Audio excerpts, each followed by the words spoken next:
Hi guys! What's up? Kumusta po kayo? Kumusta po ang bawat isa sa atin? Sana'y nasa mabuti lang kayong kalagayan. It's a busy day. Tuesday. Ito po yung routine ko dito sa clinic. Every Tuesday and Thursday po. Namamlansya po ako ng mga bedsheet.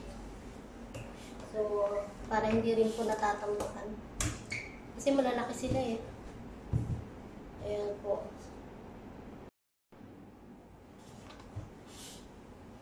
Siguro ano po to? Mga 5 piraso.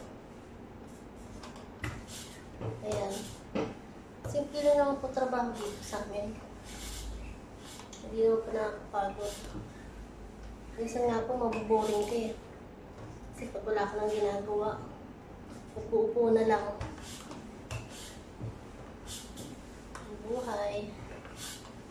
Buhay po ng housekeeping. Nasanay na rin po ako. Halos 3 taon na rin po ganito. Mag-aapat na next year.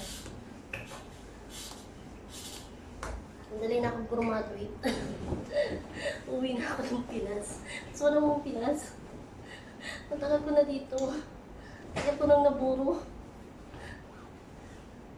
Naburo na sa uman ng pagkatagal-tagal.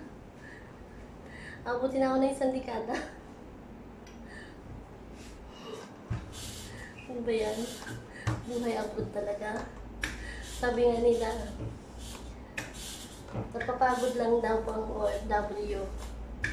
Pero hindi sumusuko. Yung po aming motivation sa buhay. Kahit pagod na, sige, laban lang. Kaya mo yan. Sabi nga sa kanta, kaya mo yan.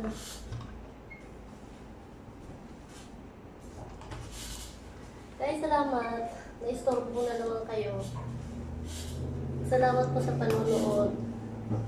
Pa-subscribe naman po. At mag-iingat po tayo palagi. Kahit saan po tayo magpunta. Ingat po.